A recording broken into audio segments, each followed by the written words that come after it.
So last month, I was invited onto a podcast called TV Guidance Counselor, hosted by Ken Reid, a well-known Boston-based comic who recently discovered Red Cow. His show is all about television of yesteryear through the lens of old TV guides. Here we discuss the intersection of reality TV, YouTube, and sitcoms, classics like Dinosaurs and Boy Meets World, the importance of familiarity in characters, and my impressions of kids' TV today as a dad. Ken normally conducts his podcasts over Zoom and just records the Zoom for the audio, but because he had the video, he was nice enough to provide it so we could upload it and show it to you here. So check it out. And if you enjoy the show, subscribe to TV Guidance Counselor on iTunes and all the other podcast platforms. Enjoy. Wait. You have a TV? No. I just like to read the TV guide. Read the TV guide. You don't need a TV. Television addict. Television addict. Television addict. Television addict. Hello and welcome to TV Guidance Counselor. I am Ken Reid, your TV Guidance Counselor, and my guest this week, before I get to their name, I need to give you a little bit of background here. My friend Giovanni, who is literally super fan Giovanni of the show, introduced me to Red Cow Entertainment. I think he found you guys via the Angry Video Game Nerd stuff, but he was like, do you know these people? I think they're in Massachusetts. You'd probably like this. So I started watching it. And then my wife and I became somewhat obsessed. We watched like every single episode of Box Mac. We just kind of like considered over the head. But I'm like, these people do all the same things we do in the same places, although I'm north of Boston. We've both been on the Steve Katzow show, that illustrious alum. You went to Emerson, I believe. Yeah. At the same time as a bunch of friends of mine. So like Alicia Yaffe and Marley. I know Alicia very well. Yeah. Oh, and so I'm like, do we not know each other? That's my first question. That's a great, yeah. I mean, it's a small world, really. You think of like everybody's taking a bite at the content creation apple. And yet, yeah, that's the one nice thing about like the mutual friends thing on social media is it doesn't take a lot to blow one's mind when you're like, wow, you know that person. Yeah, we tend to, it's especially with a lot of projects, at some point or another, you overlap on projects. It's pretty cool. Yeah, it's so weird because obviously New England is incredibly small anyway. Like it's ridiculously specific. I will say that. And this show, we talk about sort of, I talk about pre-millennial TV where we all sort of watch the same stuff and it's that shared experience. And you're a little bit younger than me. I think I'm the same age as John Hunt. But you bring that up all the time because one of my favorite things on the Box Mac show is like, why you guys are staring, you're just shooting the shit. Yeah, right. It's almost a video podcast in a way. What's funny about like trying to attract people to a channel that otherwise no one would find organically is there's always some hook, but the hook is always a bait and switch. Oh, of course. So it's always like because I was searching for a mac and cheese recipe, I found your show where you sample mac and cheeses, and then I got into the fact that you were. You like the same pop culture as me and you have some of the same observations as me and, that we share culture and stuff. So that's one. Box Mac obviously being one major example of that happening in my life. A second being, you mentioned the Angry Video Game Nerd thing. That's extremely recent, which is I do a podcast and I upload clips, and a friend of mine, one of my collaborators and I were just talking about like the arc of that channel, the 15-year arc of that channel and how. Which I knew nothing about, I should say. I'm like such a Luddite when it comes to like YouTube things. Oh, okay. Well, I'll sum it up extremely quickly. Yeah. The guy was basically James Rolfe. He was basically a pioneer. I mean, he really created the format in so many ways. I remember like in 2006, seeing a guy on YouTube, this brand new thing. And instead of peddling his content to film festivals and stuff, he was producing stuff in his bedroom and getting a huge audience and then getting sponsorships. And it was like it all sounds so trite now, but it was a eureka at the time of like, wait a minute, a completely different path for that. Cause I was like Los Angeles bound at that time. And stuff. You'd already made a feature at that point. Yeah. Right. And I was in the middle of my second one and I was like, what am I doing with these features? But anyway, that, he, like all of us, grew up and after 15 years of it, it seems like he's trying to kind of make a transition to outsource like he doesn't want to like abandon his channel and call it done. He wants to transition it out, but he's not He doesn't have a very careful hand in doing that, and so Yeah. it's just a train wreck, frankly. And it's culturally fascinating because there's a lot of people who they grew up with him. I mean, it's not, a lot of, I was in college when I discovered him. A lot of them were children, and they can't believe what I'm saying. They will not believe what I'm saying. So it's extremely divisive. So it's like you become known because you crapped on something other people know about. And the other time that happened to me, which again was also early YouTube, was I made a cartoon making fun of George Lucas back like before the Plinkett reviews, before Red Letter Media. And so yeah, so I've gained notoriety a couple of times, and we're not talking huge audiences here, but Right. they're significant in my little life. I've gained notoriety a couple of times for shitting on my betters, frankly. But you're not really shitting. I mean, you're one of the things I absolutely despise is like snark and like just like insincere Cynicism.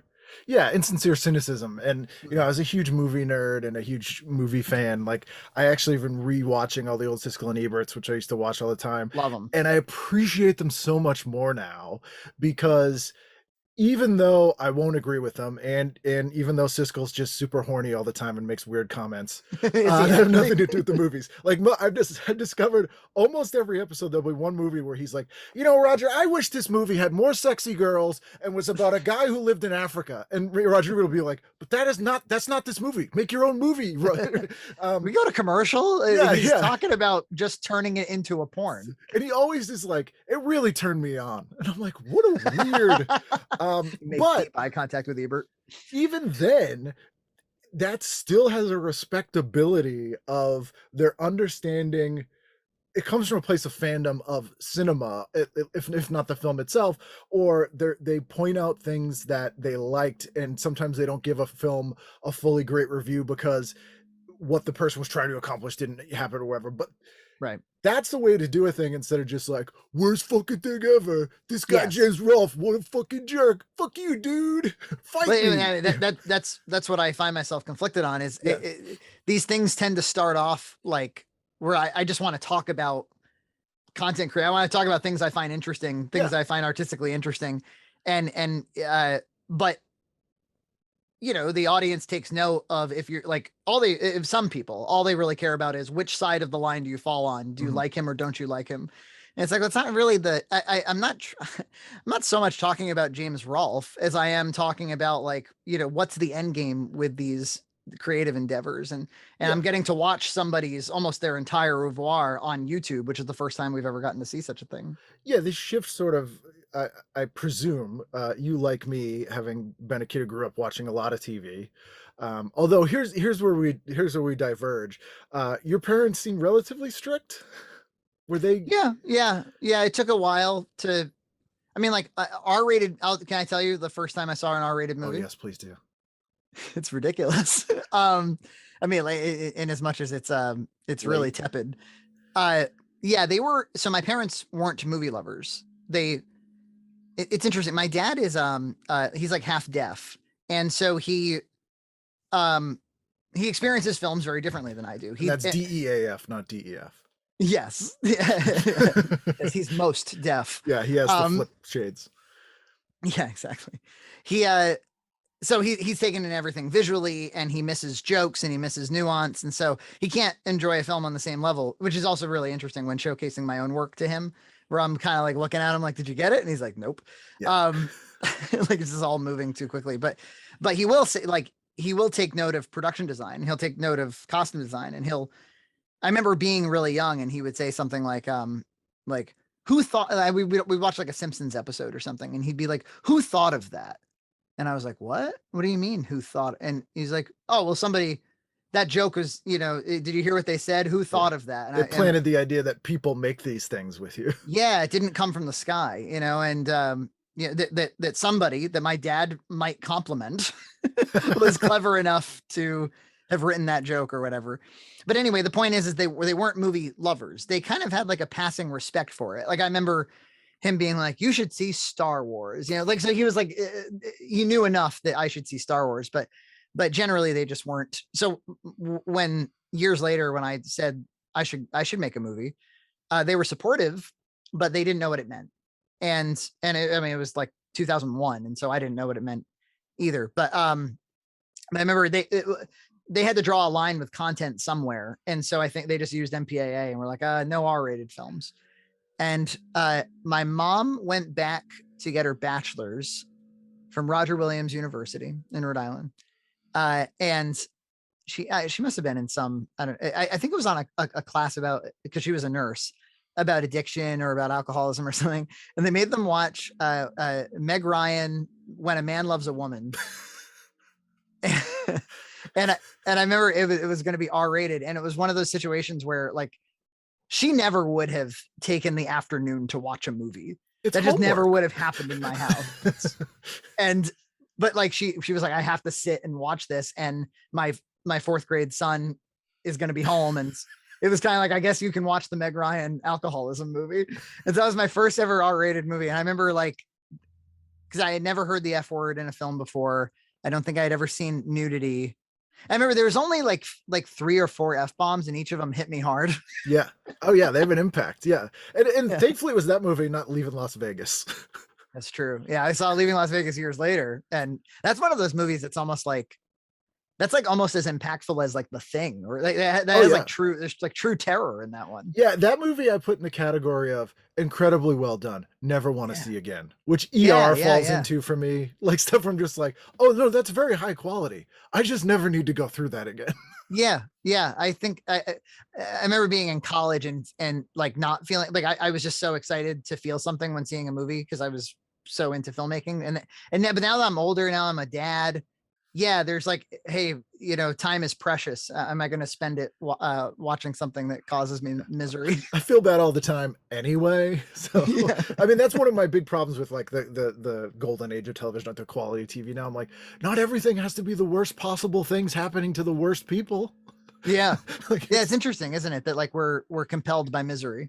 It is strange. I mean, I think that, and I still want to go back to, I cut you off a little bit, but it's interesting. There was a shift in the 90s where stuff went from being reflective to being completely aspirational in a way that was really polarized, in that it would be, I want to see just super rich people who have so much money they can be like, I do whatever I want, or I want to see those people just have the worst possible things happen to them because they're not me.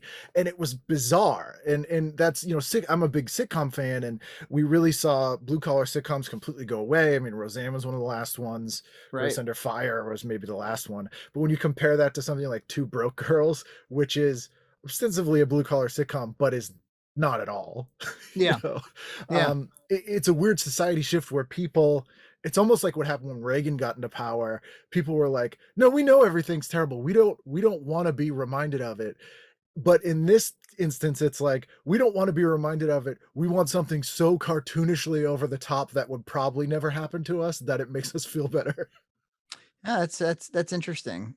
That it's at some point like, well, because it almost speaks to the American underdog thing of like, well, I want to see somebody who doesn't have very good chances succeed, but then it sort of turns into like, well, actually, I'd rather watch the privileged person fail. Well, that's this. I apologize. This is going to be a name drop, and it's going to sound like I'm a total dick. But I had John Cleese, and I talked to John Cleese for like 6 hours, and I was talking to him and a guy named Charlie Higson, who was a UK comic who did this show called The Fast Show and wrote a bunch of stuff. And the point they made to me, and we discussed this a lot when I was discussing like the difference in the UK and the US characters, was they were like, no, we want to see people bad at their jobs fail at them. Yeah. And here we if someone's good at their job and they're sincerely trying, we're like, yeah. And that was how we were looking at the difference between the UK office and the US office. We're like, in the US office, that character's presented as like, well, he doesn't know any better. He's trying. Right. Whereas he's more childlike. Yeah. Yeah. And then one in the UK, like, oh, he's just a fucking dick. You know what I mean? Like, the guy's an asshole. Yeah. Because we were trying to figure out like why they made 4 different US remakes of Fawlty Towers, and they all failed. Mm-hmm. One of them was B. Arthur in the Basil Fawlty role, which I don't think is bad. One of them was John Larroquette. The show was called Pain, which again, not that bad. And then they did one where some exec goes, look, guys, the problem I think here is the Basil Fawlty character. So just get rid of him. So they did a remake of Faulty Towers without that character. Oh my God. And it was just about a hotel. I was like, why did you buy the But rights? nothing remarkable happens. Nothing at all. remarkable happens. Do you prefer, you mentioned you love sitcoms. Do you prefer your sitcoms in kind of the farce tradition or more kind of the family a 5-act thing? It depends. So like, Three's Company's way too broad for me, but at Mhm. the same time, I love something like, Car 54, Where Are You? And the Phil Silver Show, like those classic ones where those are true farces where they're no different from Curb Your Enthusiasm. And it's like this series of building misunderstandings that becomes this insane thing. I love that. But I also love a show like Kate and Allie, or even Mad About You, which to me are pretty timeless shows because they're just dialogue shows, or Barney Miller. That's the one I always use as an example, which, when we were growing up, maybe not when you were growing up, but TV 38 used to show Barney Miller and MASH like nonstop, which was just like old man TV when I was a kid. I was like, this is totally. I remember I got nothing against MASH, but I remember that those helicopter blades and that fade up, and I was like, it's time to turn the television off. Oh yeah, kids were like, it was like the news might as well have been on. Yeah, exactly. It's like, true. It's true. But as an adult, I went back and I rewatched Barney Miller. I'm like, this is the greatest sitcom of all time because this is 200 episodes of 5 guys in one room. That's it. It's all, and I've never seen an episode I didn't enjoy. Yeah, and that's so hard to do, especially in that multicam format, which is maybe the only uniquely television format, because it's not film and it's not live. It's this weird hybrid that only exists with that multicam sitcom format. That must be the kind of show where the performers are almost, they're almost as much writers as anybody. I'd have to think. Well, and so that one was weird because Danny Arnold, who created that show, was a real son of a bitch. And he would keep them there for hours. And after the first 3 or 4 weeks, this was in 75, he convinced the network that they wouldn't have a live audience anymore because the live audience, they were like, guys, the live audience, it's 3 a.m. So they shot that with no live audience. He wanted it just so. Yep. He would just be like, we need to do it like this. We need to do it like this. And some of those people were stand-ups and had their own thing, but it was like very much his tight ship. Like, you're not swapping lines. Have you ever been to a live taping before? Yeah. Have you? Yeah. One time. What'd you see? It was, the show was called Back to You with Kelsey Grammer. Okay. It was like 2007. I was living in Los Angeles. I was working at Fox in their casting department. I was working for the people who won Emmys for casting Arrested Development. Okay. Yeah, it was as an intern. And so I would like, I got to drive the golf cart and stuff like that. And they would always look for opportunities to, like, you can go to a taping or you can attend a live read or whatever. And it was always super fun. But that show was at least that year. Oh, that was during the writer's strike, the 07 writer's strike. So they actually were soliciting reality show ideas from us, from the interns. They don't have to I had pay this you. idea. I had this idea for a show called Stink Pot, where it's competing to who can socially survive the best under the smelliest conditions. Okay. So, something like that. And if you lose, of course, you get shoved into a giant washing machine. It's like a bog. It's like a reverse bog of eternal stench from Labyrinth. Exactly. Maybe we should have just called it Eternal Stench. But anyway, it was they were promoting, Fox was promoting it as Kelsey Grammer's return to television and the return of the multicam sitcom. So they were like really marketing it on that. Fred Willard was in it. Patricia Heaton was in it. And yeah, I had never been. I always kind of like inferred what a live taping would be like, but this one was about 4 hours. It's terrible, right? Yeah, it wasn't the best. I mean, there were highlights. They had a good audience fluffer. There was, a stand-up comedian that was keeping everybody entertained the whole time. It's a marathon. Like you. Yeah. Well, it's 4 hours. Yeah, exactly. It's, and but they had all their pre-taped bits and they would roll the pre-taped stuff. And sometimes they would re-roll it if they didn't get what they needed for laughter. But the thing that stuck out, the thing I'll always remember is that Kelsey was on the clock and that's why it had to be tight. Like that was the whole thing.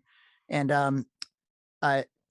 if they flubbed, they were really, really quick to recover and continue. It wasn't what you're describing with like, trying to get everything. They would tolerate small mistakes. And I think, I don't think the show lasted more than 7 episodes or something. But I remember it was exciting to see, I'm a big Chris Guest fan, and it was exciting to see Fred Willard for sure. I went to a couple of table reads, and he had no ego. He would like just hang out, over by the trash can. Oh yeah. The best dude. I got to meet him once. I did a thing called Riot LA Comedy Festival, and I don't know what year it was. But I did this thing on KCRW, and I was telling stories about my dad, who's a lunatic. And I was backstage after, and I was talking to some people, and they were like, that dad character, blah, blah, blah. And Fred Willard was sitting there, and Fred Willard just goes, is somebody casting a dad? It was like the most Fred Willard comment. That's excellent. It was perfect. And I had met him before that.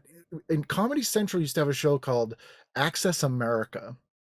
And it was, they went to all these different cable access stations and would show like crazy cable access shows. And Fred Willard hosted it. And I was the very first member of Melrose, Massachusetts cable access when it started when I was 9 years old. Oh, wow. And so I used to go, I was so excited to go. And at first they didn't have a studio, and we did the Alderman meetings, and we had a little robo camera in the closet. And I controlled that at 9-year-old, which is hilarious now. But I would get bored and do like avant-garde stuff, like zoom up to the clock while someone was talking, or like, so, but he's a genius. Let him continue. This kid, put him in charge. But eventually, they had a studio and stuff, and they had this wrestling show called the Wrestling Insiders that Fred Willard came to do a segment for Access America on. And then he took us all for Chinese food. Wow, that's amazing. It was just, this is when you were 9? I was probably 11 by that point. Oh, that's awesome. Yeah, and I had a show about comic books, which made me really popular at school. You've got kind of a Forrest Gumpy situation, like where you're just like kind of throughout your whole life meeting Fred Willard and going to Chinese with him. Oh, it's 100% bizarre. And I say to people, like, sometimes I think I'm lying.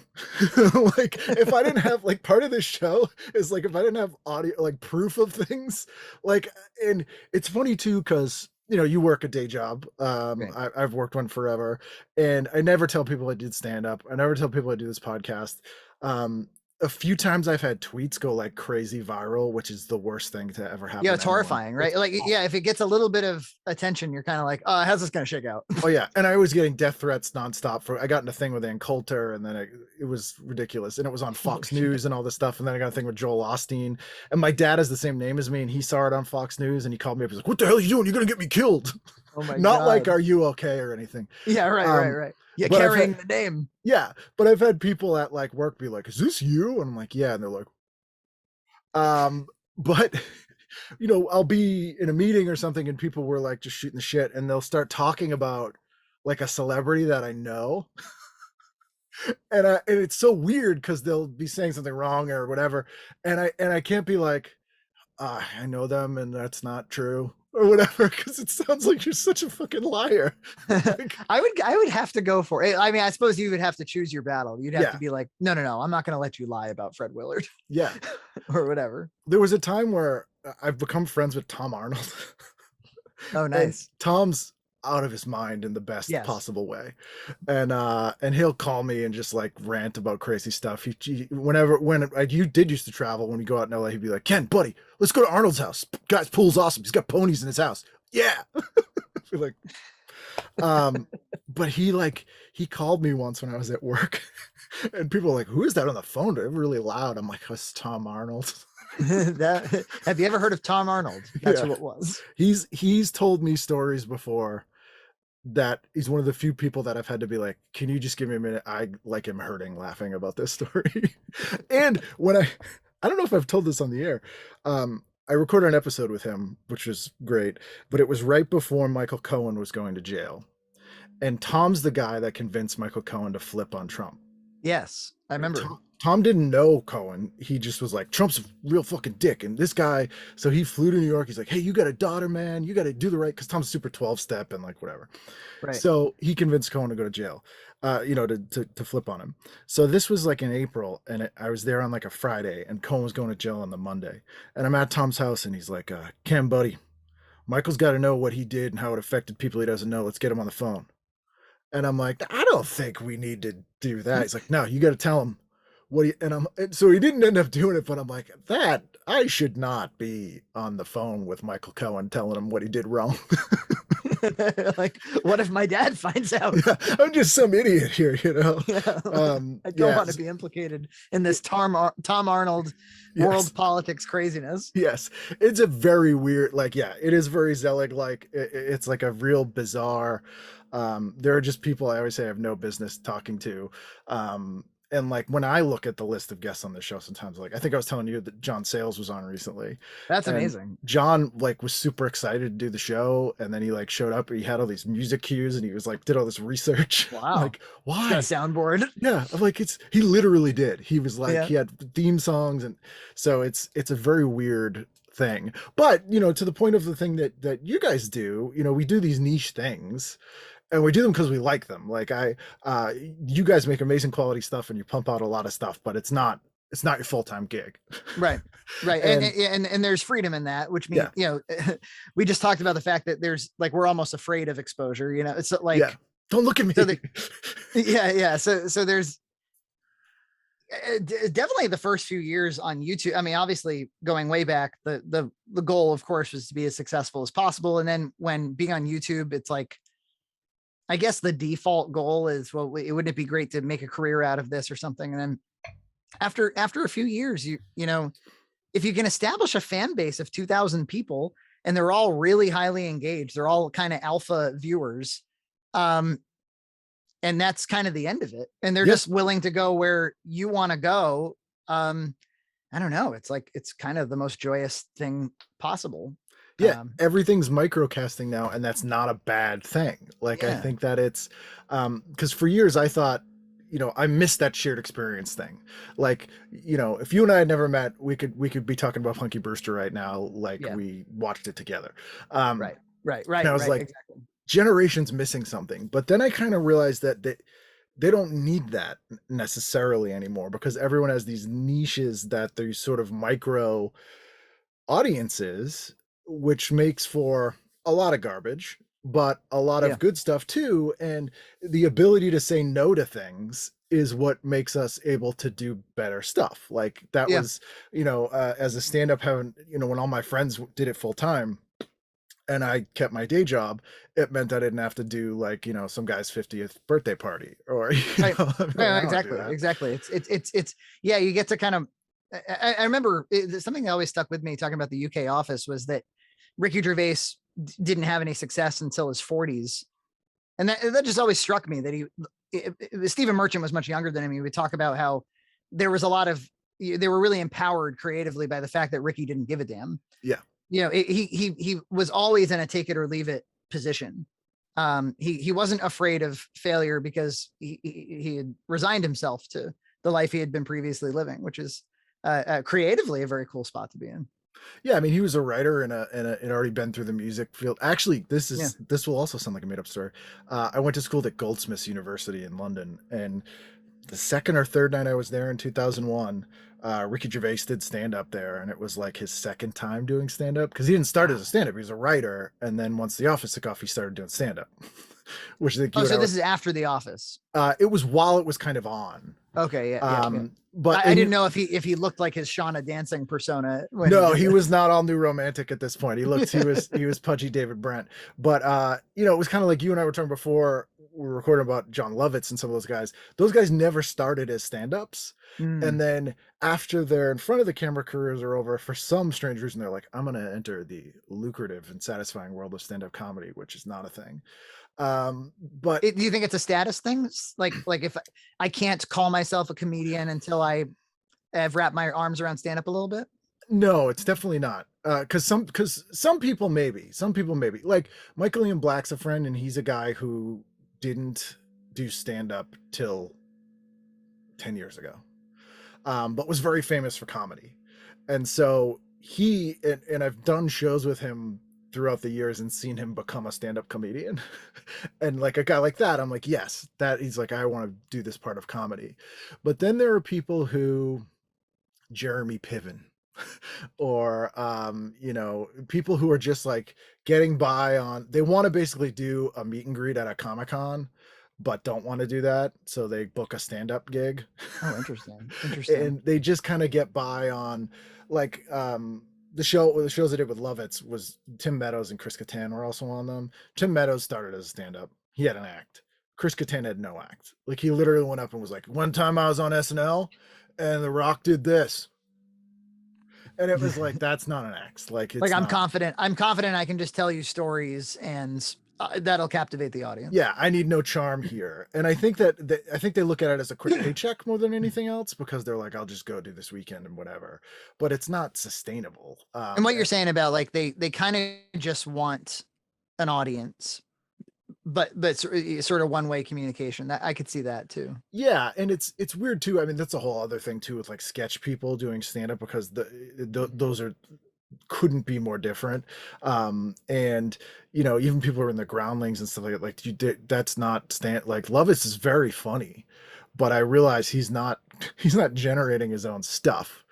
And there's this weird, it's a very odd thing where you know, I think it's a grass is always greener thing. It's sort of the same camp as like comedians want to be rock stars and rock stars want to be comedians kind of thing.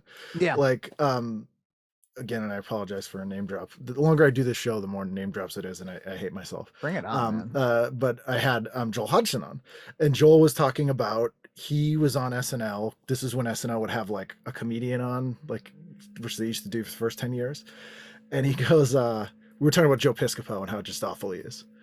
And he goes, Joe's got kind of a reputation as sort of a strange guy. And he said to me, he's like, I love you. You're so lucky you get to do what you do. And I was like, I'm just like doing props and I'm on one time. And he goes, no, you get to do your own stuff, man. And it was like, that stuck with him for decades. Wow. That he's like, this guy's got a weekly gig, and you know, and at that time he was like the star of that show, which is right. Hilarious. But he was still like, this sucks, man. I want to be Joel Hodgson. I don't want to just read somebody else's shit. Yeah. Yeah. That makes sense. So, you know, no one's ever happy is the point. But I wanted to ask you, so you obviously are, I'm into this thing where you're a sitcom connoisseur. I don't think that my cuts are as deep, but I love the sitcom format as well. And I also I like when reality TV kind of dips into sitcom. Yeah. For me, Kenny versus Benny is like, I just have nothing but love for it. And I feel like my Box Mac is sort of like a kind of like a YouTube evolution of that, or, you know. Yeah, I mean, I was going to mention, I think it was the Christmas episode where you did a sitcom sort of parody, but it was so lovingly dead on. Yeah, we don't hate it. It was well observed, and it wasn't the kind of humor like, hey, remember this? Right. It was actually you know, well, the times that I like when I'm most enthusiastic about doing parodies is when I can produce it in such a way that it actually like gives me the sense memory of the thing that I'm parodying. Yeah. Like if we did every year we do a Halloween thing as well. And for the first few years we did, the first year we did kind of a Goosebumps Tales from the Crypt thing. And then we did kind of more of like a 2000s horror movie. And I cut a trailer for both of those two. One of them was like a Fox Kids TV spot. And one of them was, like a more modern network TV spot for a horror movie where you have to kind of like censor it. Yeah. And it's not the normal In a World guy narration. It's more like rated R. Oh man, I'm at, it's that guy. It's this other dude, this like higher pitch guy. Yeah. And then we did a Max 3 Science Theater 3000, which is so well done. Well, thank you. That was like, yeah, I would like to have that on my tombstone someday.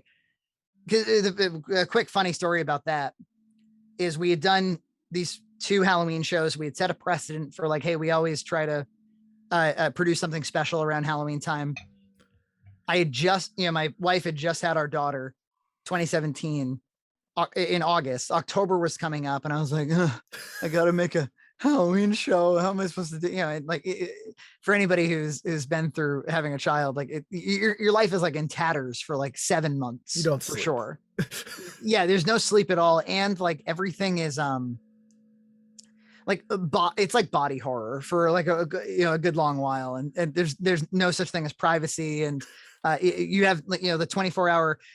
I guess like people got to experience it a little bit with the COVID lockdowns, where you don't know what day it is, you don't know what time it is.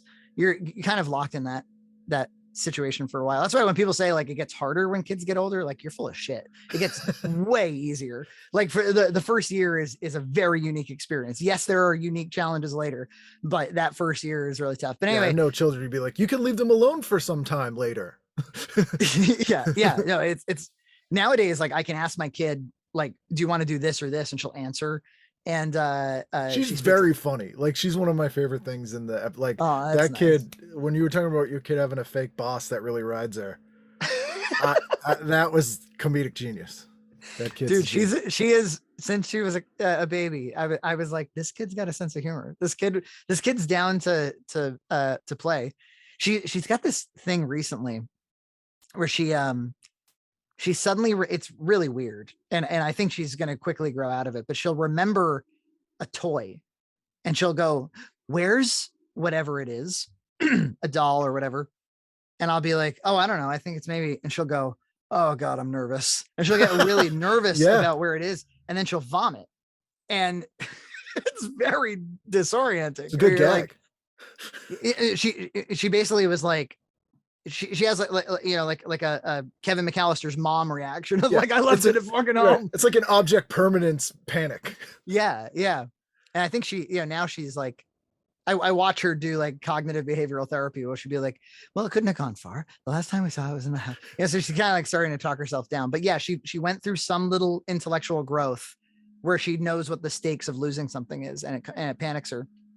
But so I'm talking her through it, because it happened like 4 times, and so it was enough times to like, it's a like thing. dad and Gloria have to sit down and like talk in detail about like, there's no reason to panic, we're always going to find the thing one way or another. And so I go, and she's understanding me, and I said, so the next time you lose something, and she goes, take a deep breath, and I said, yep. And I said, and what else? And she goes, and puke in your dad's face.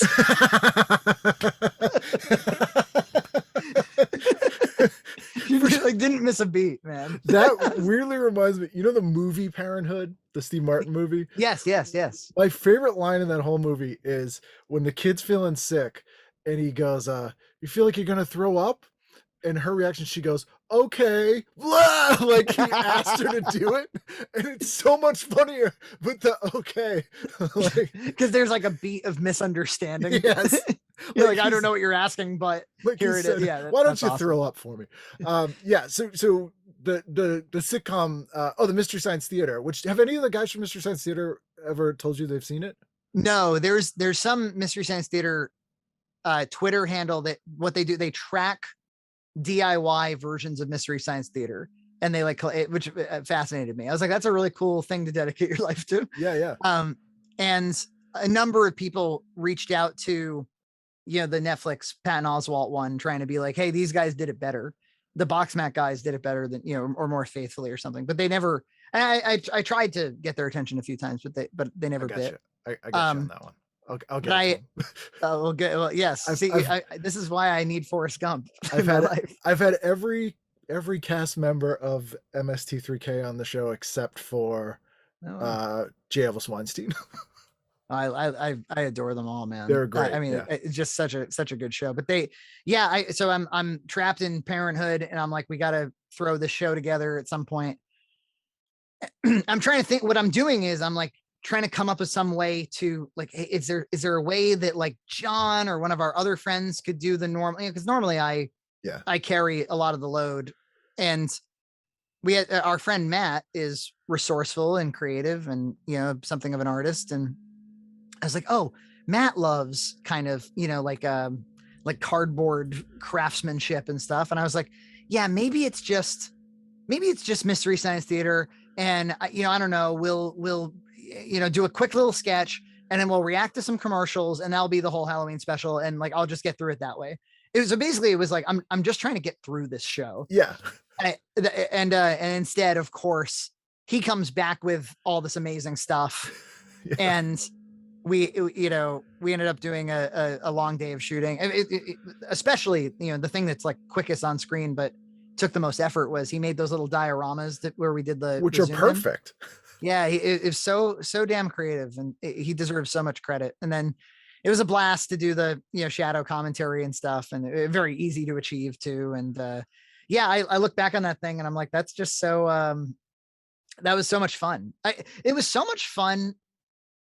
It's all I've considered, like, could I do a web series that's just more of that? Like, if we were to build the one set and repeat it a few times, although the question is how old does it get? But yeah, it's I don't know how much, like, there's the intersection of situation comedy and reality TV on YouTube, I feel like is kind of a prevalent thing. And yet I don't know if I can think of other examples. Yeah, a little bit. It's one thing I want to give you credit for, as well as what you always nail, is the fonts. Oh, well, So thank like you. the Tales from the Crypt, what you did, you had the exact red font. Yeah, The sitcom exact red font. That's like the key. I must have Googled Tales from the Crypt font. Yes, there you go. Yeah, it's funny because sitcom people younger than us tend to really shit on multicam sitcom as a format. They're Yes, like, they that's do. garbage. And the reason is, well, there's been some garbage like Big Bang Theory and just crap. But in the 90s, that format shifted exclusively to children's shows. Yeah. So it was Disney and Nickelodeon. And so I think as they grew up, even if they liked those shows as a kid, there's a part of you that's like, baby stuff, man, garbage. Because you're growing up, you can't be like, that's So Raven's the best show ever when you're 14. Or it's like because the success of Full House reined in another, like, a different kind of sitcom, the turn and smile, the kind of fraudulent, or like two-dimensional jokes and stuff. Yeah. I think people character, of course, these are people who never saw All in the Family and Jeffersons, or never saw it as brilliant as it could be. And yeah, but to be fair, I remember growing up. I remember being 7 or 8 years old, seeing Full House and seeing classic Simpsons, and being like, oh, I get it. This smart, this dumb. Yeah. Like but you can enjoy both. And yeah, and I did. And the best shows know that, I think that piece started to go away. I think part of that is the Telecommunications Act of 1996, everyone playing TV guidance counselor bingo just got a square because I mentioned it again. That ruined a lot of things around the way things were made, and the ability to narrow down who's watching what and when became much more precise. And that's where they went, look, the people we really want to get are what became tweens, which didn't exist, and it was tweenage girls. And so they're like, what did they want? And they stopped making shows that they wanted to appeal to a family watching together. So as a result, they became very one note. They became very like just sugar in the veins of we just want this one group of people to just fucking love this instead of like, let's do a well-rounded thing. Like Roseanne's the best example. I heard a thing about so the genre of sitcom that I missed is the Disney channel sitcom. I don't know very much of, the That's So Raven Hannah style. Montana. I never exactly. I never really saw it. And I know that that's like a whole thing for an entire generation. And occasionally I'll at a dentist's office or something, I'll see the new stuff. And but I'm wild about Boy Meets World. Like unapologetically, I love it. I think that like, I could rattle off, some of my favorite jokes off the top. I really think it's a genius show. And Michael Jacobson, I love Dinosaurs as well. But so Dinosaurs I was like, is the most subversive show maybe that's ever gotten on TV. That's just a side note. That show was the last thing that actually had Henson's fingerprints on it and had that fuck you hippie thing that he had. Not fuck you hippie, like genius. I'm a hippie and you're like, you guys are fucking the world up kind of thing that all Muppet stuff was missing after he was gone. Yeah. And he was able to do that. I had Stuart. Oh my God, why did I forget his name? He did the voice of Earl Sinclair, on, and we were talking about the finale, which they all Very die. subversive. Yeah. Yeah. And I was like, what was it? As if someone on the show, he goes, oh, people were very angry. We got a lot of letters.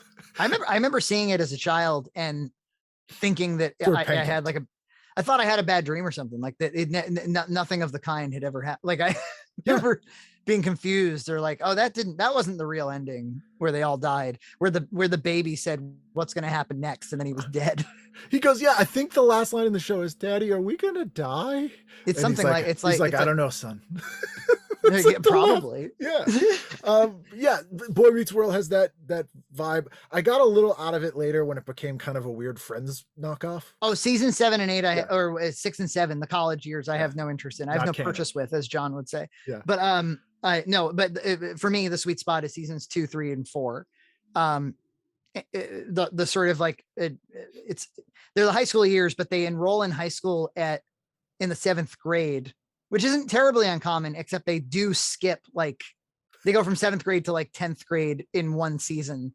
And I think the reason was because he was cast as an 11-year-old when he was 13, Right. and the show had to catch up with his own growth. But no, I love that Ben Savage, like as he became an awkward teen, and as when he sort of transitioned out of his cute phase and into his kind of weirdo phase, Yes. that he went with it. He like decided to have a sense of humor about it. But anyway, when Girl Meets World came out, which was kind of more of that Disney Channel like tradition, I was at least interested enough to like check out YouTube clips and see if any famous characters were in there and stuff. And I listened to a long interview with Ryder Strong and Will Ferrell, and they were saying that that the Disney Channel sitcoms are like they very rarely let them run for more than 2 years.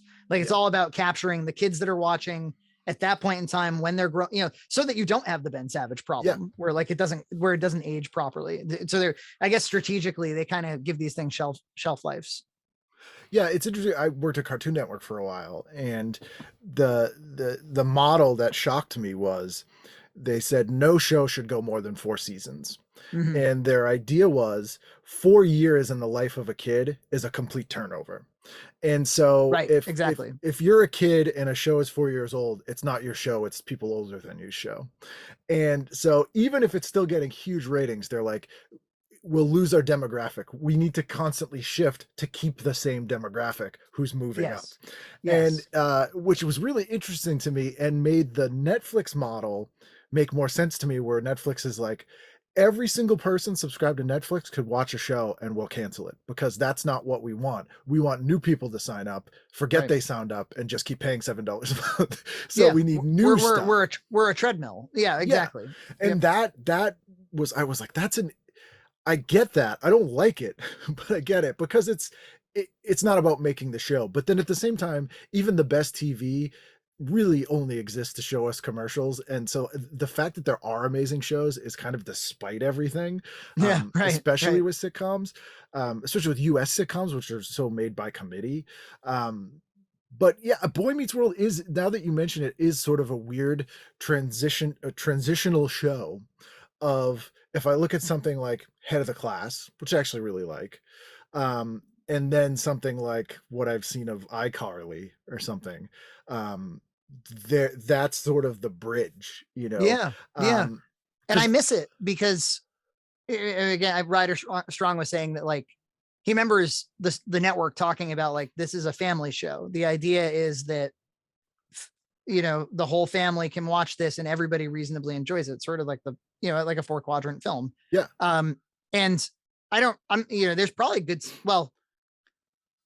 this is a podcast about television. I've been introduced to an entire new genre of television because I'm a dad, which is all this kids programming. And actually there is a lot of really good kids programming. Like I don't know why I expected to just find all of it like noisy trash, Barney. but something like that. But there's this one called Bluey. Are you familiar with Bluey? I don't know Bluey. It's all the hotness right now. But it's a Australian animated show about dogs. the fact that they're dogs is entirely incidental. It mostly it's about a dad, a mom, and their two little girls, and the whole every episode is a different imaginary game that they're coming up with. Whether it's like the game is that whenever somebody says dance mode, whoever they point at has to start dancing. And it's actually hilarious. Like it's got a genuine wit to it. And it makes you as a parent, you're just like, I can't, because when you indulge a child for like 6 hours of play, it's truly the most, you'd rather be on a construction site for 24 hours. That's a job. For some reason, staying in the pocket a child's play is very, very tiresome to the grown-up mind. And these parents just indulge it effortlessly on this fucking dog show. And so like goddamn Chilean Bandit or raising the bar for all of us, but you make me look bad. God damn it. But there is an episode where they kind of address that, where they come home from some amusement park. The parents are put out and they're like, the kids still want to play. And they're like, we'll play any game you want as long as I don't have to get up. And they say, okay, we're going to climb Mount Mom and Dad. And so the kids like, pack up for a big hike, and it's just the parents passed out on the couch and they're climbing them. But the wit of it and the genius of it is the animation starts to be like really exquisite, like as if they really are climbing some ridiculous mountain, and the stakes are very high, where like the daughter's getting a big fight along the journey, but they're just climbing on their dad. And so just imagine, I mean, that having not seen that show, I instantly thought of Muppet Babies. And there is a new Muppet Babies. Is it good? Quite good. It's quite good. Because that show, even as a kid, like what you've just described is almost a perfect example of an episode of Muppet Babies, where it was pretend but high stakes and everything was real. And when I think of the shows that I loved, like Adventures of Pete and Pete is sort of a seminal show for that, where they became so surreal because that's how it felt to be that age. It like represented it better by being that sort of weird surrealness. And we got that stuff. Sometimes I'll see a new show, like Adventure Time did that for me for a little bit, where I watched that and I'm like, oh, I feel like this will be some kids Pete and Pete, like 10 years down the line. Guaranteed. But it's not a lot of stuff, because I don't think network executives don't like stuff that are more than one note, because they don't get it. And they think the more notes, the more emotions, stuff could go wrong, and then people might not like it. And to the family, the trying to broadcast to the whole family, it didn't always work in the favor of the show. I mean, I know you've referenced the I got AIDS, but other than that, I'm doing pretty good. I did a whole one-man show about that episode. And I have had several Mr. Belvedere cast members on just because I think I needed to talk about it. It is just so wildly, it's like it's like Through the Looking Glass or something, where you're like, I don't begrudge you trying to talk about AIDS on this show, although that's already kind of like crazy territory for Mr. Belvedere. But then to be like, this is a joke I'm gonna crack. Well, like, that's the I got thing. AIDS. I've talked to all the people who wrote for those shows, and people were on them, and I'm like, what the fuck, and they're like, what? They truly were sincerely trying to bring these things to the attention of, families, and it came from a good place. The problem is, you have a writer's room filled with 60-year-old Catskills guys who still have to make jokes. There's another joke in that episode of Mr. Belvedere where Wesley is playing Lincoln in the school play because his friend who has AIDS was basically kicked out of school. But his friend who's black, they're at the lunch table, goes, "Hey Wes, I heard you were playing Lincoln in the school play." And he goes, "Yeah, if you give me your Twinkie, I'll free you." Holy shit. And it's like, and that's some 50-year-old writer's joke, right, exactly. And those things just don't work, because you have older people who are trying to follow that, like, everyone, you can't leave the room without a joke. But then again, you have a show like Roseanne, which has some really heavy stuff, and the humor is very natural in that it is a gallows humor that family is using to cope with horrible things. It's well integrated. Yes. Right. Where the humor is directly organic from the characters in the scenarios. Yeah, right. Exactly. which is really hard to do Yep. and doesn't work on Different Strokes and doesn't work. It almost works sometimes on Belvedere. Belvedere is a funnier show than I give it credit for. Mhm. That was actually all Barney Miller guys who worked on that Oh, show was it? originally, because basically the network was like, oh shit, we don't have a show. We need a show for this slot. And they had those guys signed and they were like, oh my, what do we have the rights to these 1940s Belvedere movies, and we have Bob Euchre signed for a thing. I don't know, can we do something? And that's literally how they threw that together, because it makes no sense. It makes no sense. I had read somewhere that on the topic of like a family viewing and the idea that everybody was going to watch the same thing together, which of course is with everybody having their own private screen, everybody segmenting the entertainment, that it kind of goes with the theme of what you're saying about like everybody curates their own audience kind of. I was reading something about like the worst thing that you can do, because obviously a lot of people warn you about screen time with children, and they'd rather promote like spending real time with one another.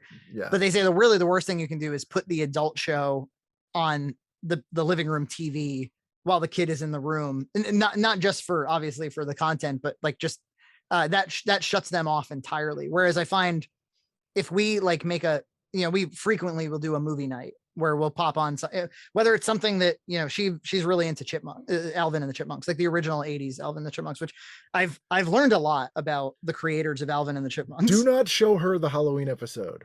Do not show her the Halloween episode. We've seen them all. Which one are you talking about? The one with the kid who's deformed and everyone's super mean to him. Oh yeah, we watched it. We did watch that. Yes. That yes. made me upset.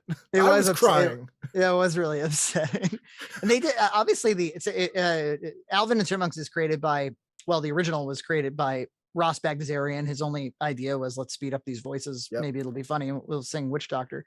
And then his son in the 80s resurrected it with his wife, who does the voice of the Chipettes. She invented the Chipettes. Then they made that awesome movie, which there was about a 6-month stretch where every morning my daughter would wake up with that turned on. It's like, it's going to be burned in my brain forever. She's a big David Cross fan. Yeah, well, she's aware of him, certainly. Because then we did end up doing the live action ones, which were more or less shepherded by these Bagdasarians. They've like, somehow this family has protected the IP of Alvin and the Chipmunks for 70 years or something. And oddly, Will McRobb and Chris Viscardi from Pete and Pete did the live action movies.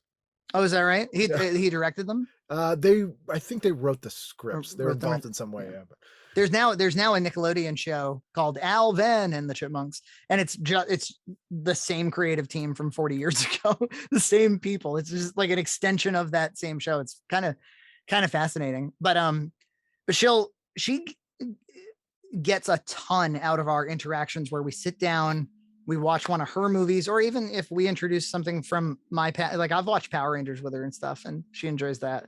But we sit down, and she's 4 now, so maybe 6 months to a year ago, this benefited her more, but she still likes it. She wants me to just tell her, kind of readdress everything that's happening, like help me, because she can't synthesize it in real time, not as well, So she's like, tell me everything that's going on. Tell me what people are feeling. Tell me. And we were watching, there's a Playmobil movie that was made off of the success of the Lego movie, or it's clearly like a cynical cash grab. And yet somehow so Hydrox Oreo. Yeah, it really is. If there had been a successful Oreo movie, this was the Hydrox one. And, somehow my kid fell in love with the Playmobil movie. And I've now I'm the only family in America that's watched the Playmobil movie many, many times. But I took the opportunity there's a live action opening before they get sucked into the fucking portal and become Playmobil. And I took the opportunity to be like, there's a musical number in a bedroom. And I was like, so there's actually a crew in that space, and they probably had to move the wall. And right now they put the camera on the floor. And this time they're going to move the camera. See that? And she'd be like, back that up. And we went shot by shot and did like a scene breakdown. And then, she's got her Fisher Price camera, and she's like, let's go. On a number of times now, she's kind of directed her own little movies, and then I can edit them. And it's really, really cool to be able to indulge an interest that most children would have, which is like if they had access to be able to make a little movie, they might. And I can actually, go with her on that. Kind of awesome. you can now, like, I had to join cable access to do anything. Like, it was so Right. expensive. You had to Right. go to film school to do anything. You had to pay for, and the fact that kids can just make things that look professional now is kind of amazing. But I bet for her, it's probably that you're telling her a story. Yeah. It's story It's time storytelling. when you're Yeah. telling her what happened. And the thing that I always love about television, aside from the fact that, I was a kid, grew up in a chaotic home, and it was something consistent for me. And also with Mm. no money, it was something that, very much like I utilized the public library. It allowed me to experience all these things that would become lifelong loves that I never would have had access to otherwise. Um, is that it's very intimate in that it is piped into your home. It's not a movie. It's not a special event. You're not going out and experiencing it in this sort of void. It's part of your, it's background music. It's It's sort of almost soundtracks. involuntary. Yeah, yeah, Yeah. and that's a unique thing that I think is well designed and unintentionally for families watching together, which part of I do think, I mean, I don't have children mostly because my bloodline's garbage and it's the only thing I could gift the world. Um, but that is missing a little bit. And I think most people aren't doing that. And even the shows, like, I did get some value out of watching a show with my dad in the room, even if he was like, "This is stupid." Like, it was still kind of like, as a kid, I went like, "Why does he think this is stupid?" Or like, Yeah. if I watched the show and he laughed at a joke, I would be like, I'm trying to Yes. reverse engineer why the adults liked that. Totally. Totally. There's value to that. And I yeah, just like my dad being like, who thought of that? It's yeah, totally. And I must give that same thing to her like times 1,000 because I'm responding to and reacting to everything that's happening in media. Like, yeah, it'll be interesting to see whether or not she continues to glom onto it, or if she finds it so commonplace that it's one of the less interesting things in her life. Yeah, like I Um, remember one of the things that I'm fascinated with, and I'll let you go. I know you have a life, but it's interesting to me, and I love going through on YouTube and watching when people just upload their old like 80s camcorder movies in full, because you see the transition of how normal people react to cameras, and up until the early 2000s. Anytime someone had a camera, would be like, "What are you filming me for? Is this gonna be yeah, on TV?" it was very unusual. Yeah, Yeah, and they would go out of their way. And now people don't even notice, and they almost expect it. And that makes people act very differently and make very different stuff and very different choices for the things that they're creating, to your point, where that sort of pseudo reality TV becomes the sitcom. yep, Because the line between personality and a character people play gets blurrier and blurrier, which really stems from kind of infamy and fame being the same thing in the 21st century, basically. Uh, but yeah, but comes from two writer strikes. What do we have, one in 2004 and 2007, yep. which is also why we got stuck with He Who Shall Not Be Named, or the Grimace, as I sometimes call him. But it it's so strange, and I don't know what the next evolution of that will be. I don't know if it'll snap back where people don't want anything to do with that. There'll be like sort of a reaction to it. I keep waiting for younger people to go back and sort of unironically rediscover older stuff, but I don't think it's going to happen, because when we were growing up, we got an education in 100 years of Hollywood content It was because it all was cheap. syndicated. Yeah, it Yeah, was right, cheap. That right. was it. We're watching stuff from the 30s and stuff from the 70s. Like, we didn't care. But nothing pre 2000 is pretty much like just being fed to them, and they have to seek stuff out, and they're not doing it because why would they? Yeah, Um, the next pile of stuff is rolling in that week. So, yeah, although when they like the crazy success of Friends on Netflix or whatever, yeah. that did surprise me. It's the Brady Bunch of the generation younger than us, Yeah, yeah. where they know But they would every syndicate. episode. Brady Bunch obviously was really successful in the '80s for us, but they syndicated all of our parents' shows. Whereas Yeah. like you would have to hunt those down now. I think of shows that like there's just All in the Family, probably like the most successful sitcom of all time, the most And like there's just no way my daughter would encounter it unless I No.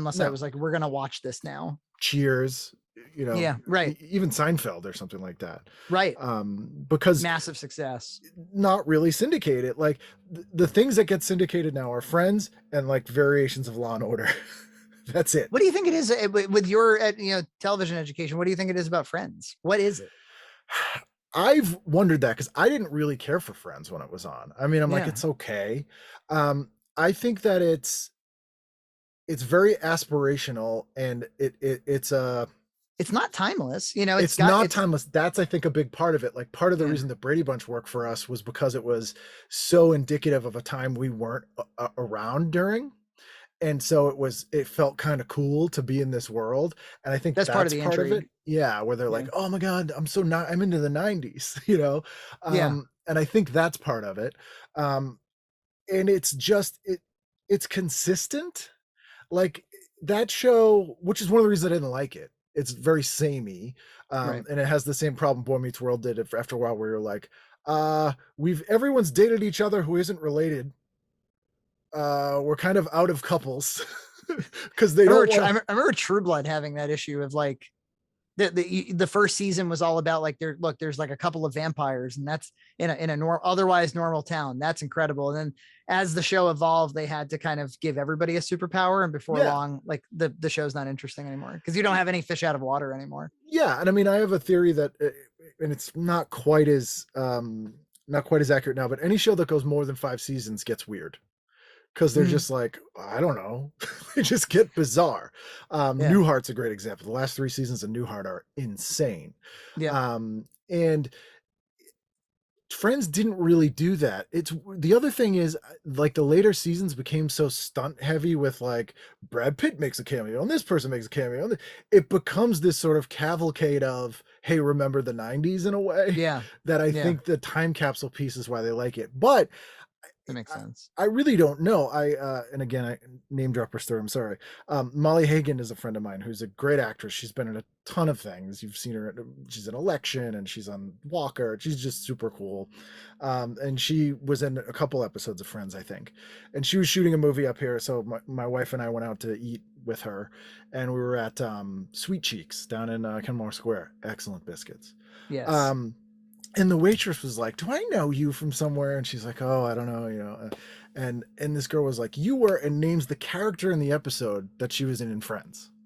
Now, Molly's been in, if you look up her IMDb, she's been in like 400 things, right?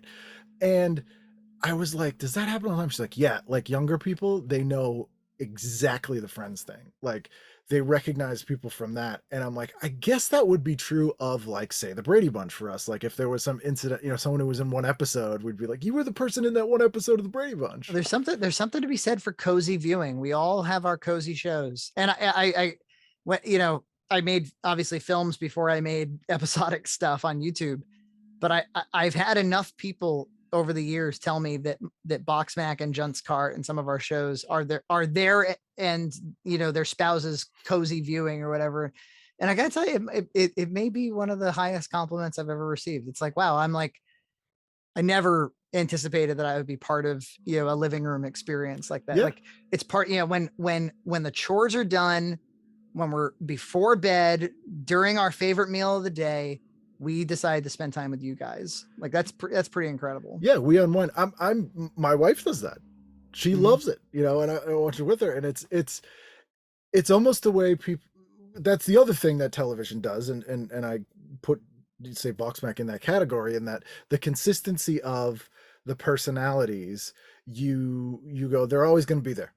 You're always going to be there, and it's kind of comforting. And like, I remember when I was a kid, when Family Ties aired its last episode, that show had literally been on, I think, 90% of my life. Right. I had to stay home from school. I was devastated. Devastated.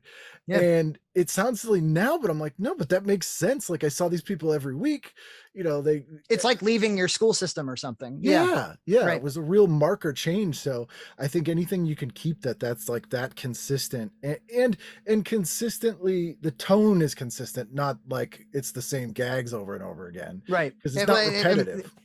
I think John is clearly the secret, because there's only one John Hunt in the world. And in the way that great characters are great characters, he as a real human being is a great character. And you could, it would almost be, I'm convinced, obviously, because I spend countless hours editing him and shooting him and putting him in situations.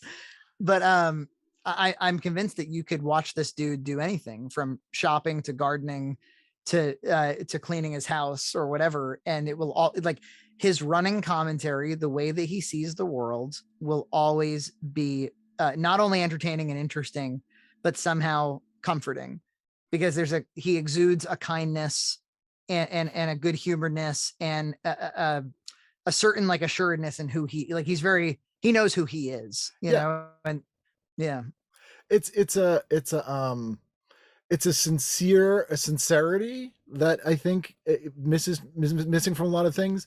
And I suspect your interest in him as a friend is sort of comes across in the stuff you produce. So like as the audience, we're almost absorbing that via you as well, which sort of paints him in a picture. And he just seems like a good person. I mean, I'm sure he's an absolute monster behind the scenes. He's the best. I mean, he you've probably heard me tell stories before, but when I was 14, he was 20. And so we would not have crossed paths probably, because the age divide is too great. But his sister, who is a couple of years older than me, was on the track team with me, ironically, because we of course we're these big guys making mac and cheese and stuff. I've found running again. But she was like, my brother would get a kick out of you. He would find you funny. And we wanted to make a movie. We wanted to make something, some stupid video about our track team or something. And she was like, well, my brother can write the music. My brother knows, it's like 2000. He knows how to edit video in the computer. And I was like, who is this fucking guy? And, he had this broken down caravan, this really cheap caravan that was, with like the cloth seats. And of course he's big, so his driver's seat is broken and you can hear the spring and stuff. And I couldn't drive yet. And so he could drive us. He was a pianist. He was like an early adopter of all technology, and that, he's the first guy with a TiVo. He was he had a lot of like anime DVDs. It's like, anime, what is that? And is that like Japanimation? Yeah, exactly. And he would, he was, I think he would say that he was like kind of a regressed personality too. He wasn't out drinking, so keeping the company of 14-year-olds, while odd, it just wasn't that weird. He would take us out to a movie or whatever. And when I was like, I want to make a feature film. I'm 15, but I want to make a feature film. He was like, yeah, what do you need? He was the guy who bought all the equipment, and he actually taught me how to drive. And so there was kind of a big brother thing for it's the cool years. Older brother factor is what. Yeah, exactly. And now just a lifelong friend. I mean, he's family. He, around Christmas time, there's the John Hunt Christmas party on the 23rd. And then there's my family on the 24th. And then, my immediate family on the 25th. It's like, he's very, very important to me. And he was never, the intention was never to put him in front of the screen. Ironically, he had always like popped up in our stuff out of necessity, but no, he was our audio guy. He was our executive producer. He was our financier, because he had a job. And then we started podcasting in like 2012. And then it was him who was like, hey, just for this YouTube thing, I don't know, what do you think? Like, maybe we could review, we could shoot it on iPhones. Maybe we can make some, mac and cheese reviews, or what. We'll try every mac and cheese that's at the supermarket. Something stupid. I don't know. Yeah. And it was EJ, who I got my master's in film with, who said, oh, I'd like to shoot that. He's a cinematographer, and he was becoming a close friend too. And that was when this kind of cohort started to form. And some of the, Zach was crew on our first movie. So people, because I had kind of gone off to Boston and made movies with other people for a while. And now I kind of rekindled this old group, and yeah, we're going on 200 episodes. It's very natural. Like, and you guys have like the timing, the jokes that you guys make, it's clear that you're, friends for decades, and that comes across. The other thing is like the best things that we watch as viewers, by watching more of it, you're rewarded by by the lore. You know Yes, what I mean? no, it's true. There's Yeah. character development in the stupid show where we Yeah. cook mac and cheese. Yeah. Or like references or jokes that, you know, your callbacks and stuff that you couldn't, if you tried to create that artificially, would be the worst thing ever. Like, Yeah, it's just, yeah, you yeah. can't, it's like trying to make a cult movie. It's always Right. garbage. If you said like, I want to, hey guys, I have an idea. Let's make a show, and in it we'll be very close friends. Yeah. You know? Like, no, It's just not going to work. Yeah. And so it really is great. You know, and it's, I thank you for doing it. It's Oh, thank you, it's man. it's just great. It's been it's been really like the joy of my creative life. I always would have, you know, and I'm very proud of my movies. And we're, in fact, tomorrow night, Friday the 19th, we're going to stream Having Fun Up There for free. It was my 4th film. And so I'm very proud of that work. And I'd love to get back into narrative work. I intend to, as my child gets older. That right now would be the major blocker, but to be able to make non-scripted stuff, to be able to put stuff out on a fairly rapid schedule where you get feedback and you can also build community. It's produced all of these effects that we never could have expected. Like, you know, I just had this massive weight loss. I lost 140 pounds, and obviously it was this personal thing, but it also, by virtue of the fact that we have a show about macaroni and cheese, we have a lot of like overweight kind of tech-minded people. We have like-minded people in our audience. There's people who also have the same, you know, who have weight struggles and stuff. So they want to hear about it, and they also want John to get better. And so you end up with like, it's so much more than entertainment at a weird point. People are rooting for you in a weird way. Yeah, no, and I get the same thing here with this thing, which was just like I just want to talk with people who make work I like about TV, or like people I always wanted to meet. Like I used to say, you know, there are people who I'd love to read an autobiography by who didn't write one, so I'm just going to go get it. And it was just for me. And my stand-up was the thing. And I'm like, I do stand-up, you know, but this is, you know, I've met lifelong friends, and you know, I'm sure you guys, the emails you get or the messages you get where people are just like sincerely, you know, this thing is, you know, I watched it when I was doing or whatever. Oh, we've made lots of friends. It's weird when it's successful people. Yeah. Oh like, yeah. Hey, you might know me from, and I really like your mac and cheese videos. That's the weirdest thing. You never know who's watching or listening to what you do. Right. And that is insane. Like there truly. are people, names I don't drop on the show that I'm like, what? Like, it is completely bonkers. Yeah. Man. How did you discover my stupid show? All right, I'll end here too. This isn't just a quick aside. Doing these podcast clips on this clips channel that we've been doing has attracted a different audience, because by virtue of doing Box Mac, the main channel has attracted foodies. It's attracted people who are searching for recipes and that sort of thing. So we've had to take the audience with us to other places besides food, and sometimes that can be tricky. But so this other channel is a totally different audience, and we've cross-pollinated in some areas, and that's really, really cool to see where they're coming for, you know, they're there for the whole package. There was one guy who was like, they commented recently on the James Rolfe stuff, and he was like, oh my God, didn't I see you review macaroni and cheese like six years ago? What the fuck are you doing here? Talking about Angry Video Game Nerd. You know, it was like running into me in another place. I'm a person. It's like seeing a teacher outside school.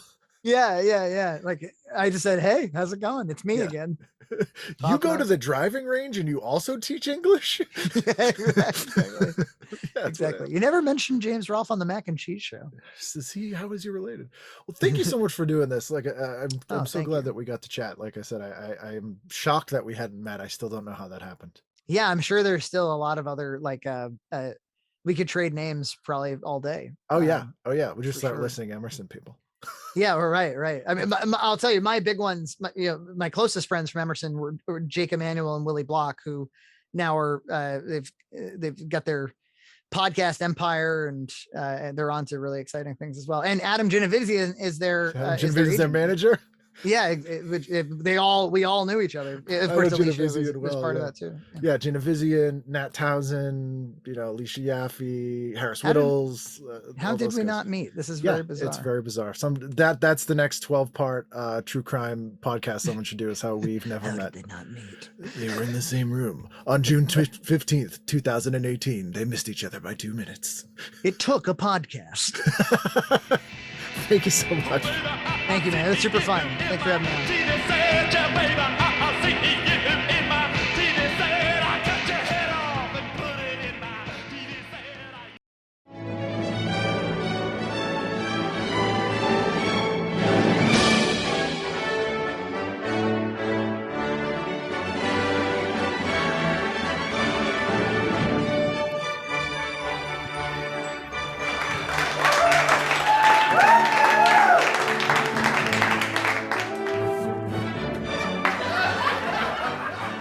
Ah, my delicious Mac cookies. Wonderful. Oh, mama. 4XL? America's getting huge. Oh, boy. There's so much Christmas work this year, I can hardly keep up. Oh, it doesn't look that bad. Not that bad. Oh, my bee. New episodes of Box Mac and Junt's Cart, fan contests, holiday special, shirt orders, and we're having friends over to host later in the week. I don't know if there's gonna be any time for Christmas presents, John. Well, at least we have a Facebook presence. Come on, John. Let's address the elephant in the room. Hey, watch it. I mean, are we gonna do Christmas gifts this year?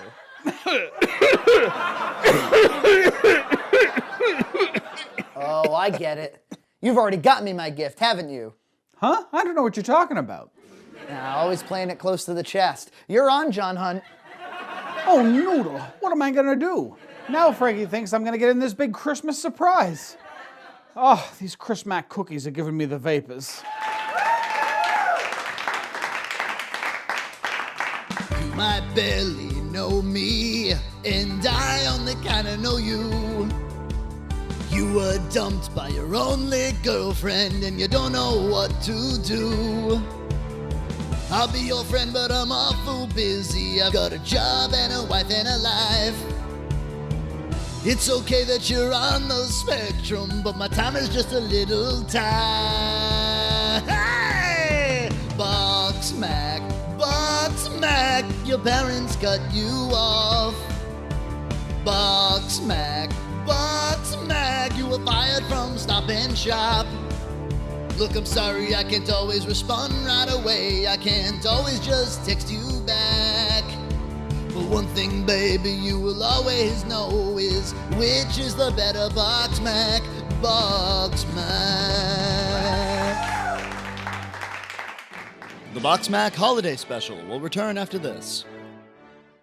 We now return to the Box Mac Holiday Special on Red Cow Entertainment.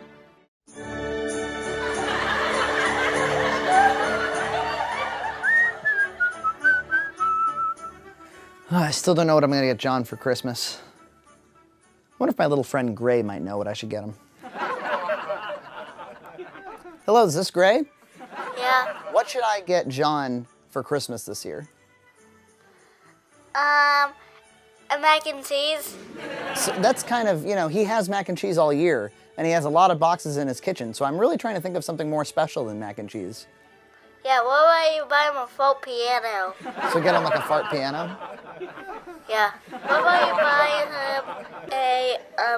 a one-wheel bike and he can be eating mac and cheese while riding it?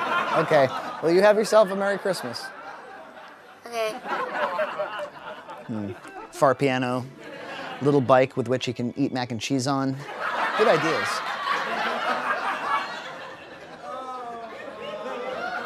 I've got a better idea.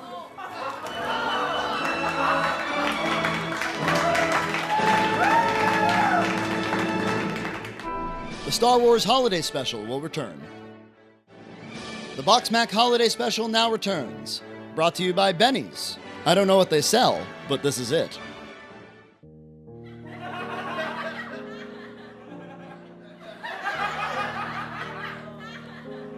Mine first. They're Rapid Max for your noodles.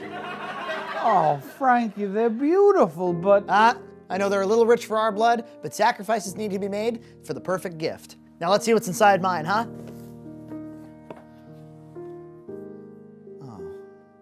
What's wrong? This is for the craft keeper, isn't it? Well, of course it is. What else could you use a Santa Claus hat for? I traded the craft keeper for the Rapid Max. Sounds like a shady deal. Well, it's still a great gift. I'm sure I could donate it to skeleton puppets in need. Let's go try out those Rapid Max, huh? But Frankie, wait!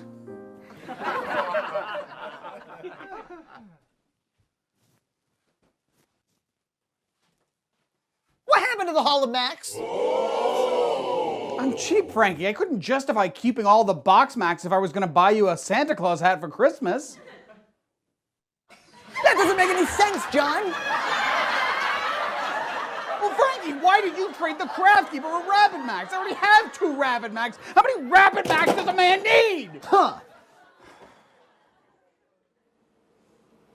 Wait, Did you trade your box Max trade your beautiful skeleton? just so that I could have a Christmas gift? Well, we still have to make mac. We have friends coming over any minute. Well, I've got pasta and cheese sauce and breadcrumbs. Breadcrumbs? Wait a minute, John, we said we would never. I mean, we hate. But Frankie, it's Christmas. It's the perfect time of year for a home-style macaroni and cheese.